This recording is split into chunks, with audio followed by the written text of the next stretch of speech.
All right, so today I want to talk about this story that Tracy Wilson links to, and she says, in 1 month, the oil and gas industry planted 11 million trees. Don't worry, Justin Trudeau, they've got this one. And again, like Justin Trudeau pledged, I think it was about a year ago, to plant, I don't know how many trees. I think it was like a billion or 2 billion trees or something like that. It was a ton of trees. Maybe it was in the millions. I don't even remember the exact number. But the point being is that they haven't planted any. Like they haven't planted any. And you have Syncrude here, who's one of the bigger oil and gas companies. They've planted 11 million. So again, I don't know how many pieces of evidence we need to show that these governments that like to pretend they care about climate change don't actually care about climate change. It is just an excuse to push for more government, more socialism, and yeah, it's what the UN wants, and that's pretty much what Justin Trudeau does. If the UN wants it, that's what they're gonna do. If they want socialism, that's what we're gonna push for. If they want to push this Green New Deal crap, that's what they're gonna do. So yeah, that seems like that's what the goal is as far as that goes. And it's like I always say too, like I don't know why this is even a question, but again, if all of these people, these groups and politicians and individuals cared about climate change to the extent that they like to claim, they would be up in arms with China and with India. Okay, those two countries produce like 2/3 of the world's emissions, I believe. It's an incredibly high amount. And the fact that they never mention them whatsoever. In fact, I've had many of these kind of people defend them. Um, it just shows they don't care. The goal is to push for socialism, and until they prove otherwise, that's what I'm going to be saying, and that's what I'm going to be thinking. They can say, oh, they can deny it all they want, but again, I mean, here's the ways that you would know that they actually care about the environment. I mean, the first one would be number one, obviously, criticize China and India. Number two, acknowledge that Canada puts out an incredibly small amount of the world's emissions. I mean, it's literally probably like 0.1%. I mean, I don't know what the exact number is, but it's incredibly small. Um, Number three, admit that our oil and gas sector is not nearly as bad as many of the places, especially in the Middle East.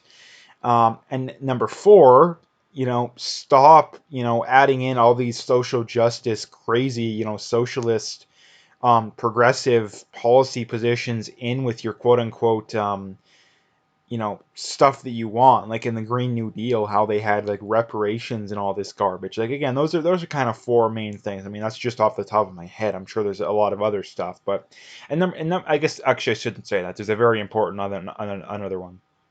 The carbon tax. For the love of God, admit that it doesn't work already. The BC government's had it for 12 years and it hasn't done anything, and it's taken billions of dollars away from people. And here's the other thing: people say, "Oh, well, you get the money back." No, you don't. I know many people that don't get nearly as much money as they lose from the carbon tax as they get.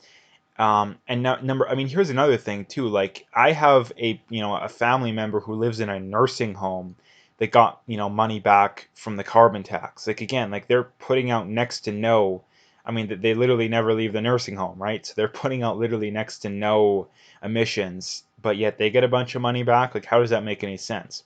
But yet you have, people that work in the farming industry that because of the industry they're in, they use a lot of they get a lot, they lose a lot of money because of the carbon tax. Do they get that much money back? Well, no, they don't even get close to that. So again, the idea that that's, and here's the thing too, is that if people get the money back too, like what the hell is the point of doing it in the first place? That's literally like your employer coming to you and be like, hey, we're going to take your pay from you every month, but we're going to give it back to you. Like, what would be the point in doing it then? Like, it doesn't make any sense.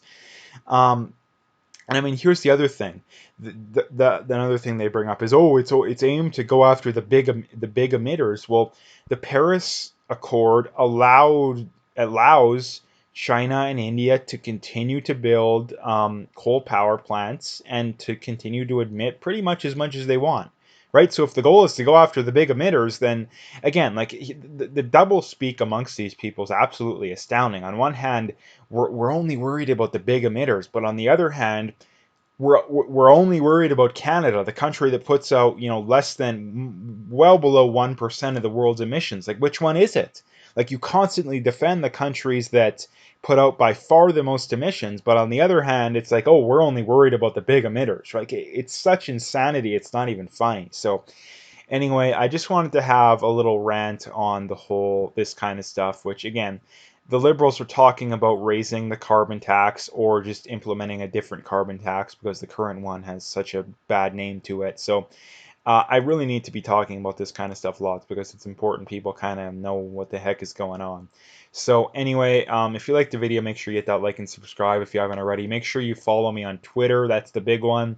Links are in the description, but also check me out on BitChute and Parler too if you want.